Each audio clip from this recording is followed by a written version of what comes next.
In this series of videos, you'll learn about how self-regulation and other psychosocial factors relate to our adoption and maintenance of health-related behaviors and weight outcomes. This second video will focus on the second learning objective, which is to discuss the importance of impulse control and delay of gratification for health. Delay of gratification and impulse control are at the heart of self-regulatory abilities. Some examples of being able to delay gratification and control impulses include saying no to dessert when we are full, waking up early to exercise despite wanting to sleep in, and saying no to a social outing so that you can get to bed early for an important day of studying. Although some of us are naturally more able to delay gratification, control impulses, and self-regulate than others, we do also have ways that we can strengthen these abilities. Some strategies include planning ahead so that we control our environments in a way that reduces our reliance on impulsive decisions. This would include doing things like stocking your pantry with healthy snacks so your only choices are healthy ones. Also, avoiding situations that might tempt you to smoke, or asking friends and family to hold you accountable when you start to slip. You can also practice mindfulness to become more self-aware of thoughts and more purposeful and deliberate in responses. We can practice mindfulness and increase our tendency toward mindful thinking through exercises, motivational interviewing, and other therapies such as problem-solving therapy or cognitive behavioral therapy. Finally, we can practice specific self-regulation strategies that can be implemented in situations where we are more likely to be impulsive. By practicing these strategies, we can make impulse control, delay of gratification, and self-regulation a habit that is more likely to happen when we experience similar situations. Here is one example that relates to the Marshmallow Test that we learned about in the previous video. This strategy includes identifying and managing what we call cool versus hot stimuli. Let's first define what these terms mean. Cool stimuli are those that naturally evoke more cognitive responses. These are things that we experience in our day-to-day lives that are easy to think through and react to logically. Our reactions typically involve sensations, feelings, actions, and goals. So, for example, if you stop at a coffee shop every morning, your barista might be considered a cold stimuli for you. This might be someone who you're friendly with, but who doesn't necessarily evoke an intense or emotional reaction in you when you see them. They just make your coffee, engage in some nice small talk, and bid you farewell. In contrast, a hot stimuli is one that evokes emotional responses. These are stimuli that we tend to react to impulsively. Our reactions are typically quick, reflexive responses that are likely not logical and may not be in line with our goals. So, for example, if you and your ex had a bad breakup and are not on good terms, an encounter with this ex could be considered a hot stimuli for you.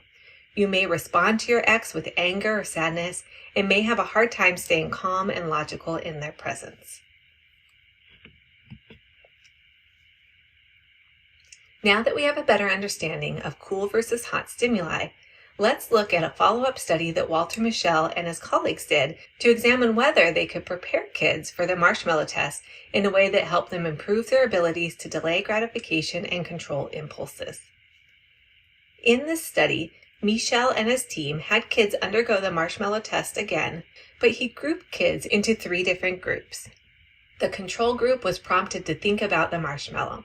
They were prompted to think about how sweet, chewy, and soft the marshmallow was, and they were then asked to refrain from eating the marshmallow to gain the reward of 2 marshmallows if they could delay their gratification. In another group, the children were given the strategy to imagine the marshmallows as white, puffy clouds. They were given the same instructions to delay gratification as the first group. The final group was told to think about the crunchiness and saltiness of pretzels and given the same delay of gratification instructions. So in essence, the marshmallow was a hot system for these children. It was something that the children wanted to eat, and being children, they were naturally impulsive around highly sweet, tasty foods. So the control group was not given much of a strategy to cope at all. Really, they were tuned in to how great the marshmallow would be when they ate it. The first experimental group was given a strategy that helped them reframe the marshmallow as something neutral and non-edible, whereas the second experimental group was given a strategy that helped them focus on a pleasure that wasn't present, the crunchy saltiness of pretzels. Now that you've learned about the methods of this study, what do you think? What do you predict happened in the study, and which group of children do you think held out the longest to get the delayed reward of 2 marshmallows when they didn't eat the one? As you may have predicted, the control group was the least able to delay their gratification. They tended to eat the marshmallow more quickly and were less likely to hold out for the larger reward of 2 marshmallows. The first experimental group was able to delay their gratification longer than the control group, but it was the second experimental group that did the best and had the longest delay of gratification and the best ability to hold out for the larger reward. So what we see is that distraction, as was represented by experimental group 1, was effective in helping the children delay their gratification. They reframed the marshmallow as something that was non-edible to help them decrease their attention to how nice it would be to eat the marshmallow. However, by focusing on a different pleasure that was not available in that context, as was represented by experimental group 2, the children were most successful at delaying gratification because they were able to think about the pleasurable crunchiness and saltiness of pretzels in a way that was a potent distraction from the marshmallow. Taken together, this study and others illustrate that the most effective approaches for delaying gratification include putting a plan in place ahead of time. Much like the children in the study, if we can help others to think through hot stimuli ahead of time and have a plan in place for how to delay gratification in response to the stimuli, we can increase success that delay of gratification will actually happen. Next, this study and others have shown that the most effective distractions are those that focus on other deep brain pleasures. It's very difficult to not attend to something that we really want and we find very pleasurable. So if we can find an equivalent reward and one that gives us the same pleasure but is more in line with our health goals, this can be a potent way to delay gratification and also make more healthful choices. In addition, by focusing on a pleasure that was not available, the children in this study still had the opportunity to think about the pleasure of eating something they enjoyed, but because it was not readily available, they weren't tempted to actually follow through on that action. Let's summarize our thinking on delay of gratification and impulse control with some key takeaways.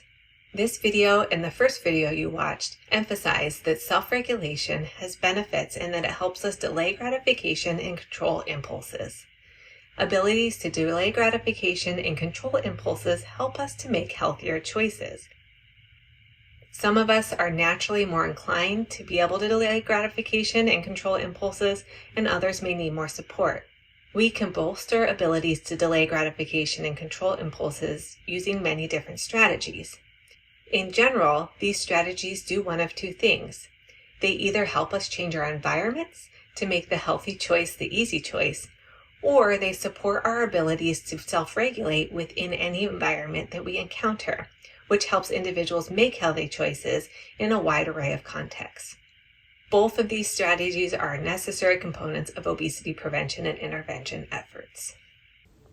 That's all for this video. Thank you for learning with me.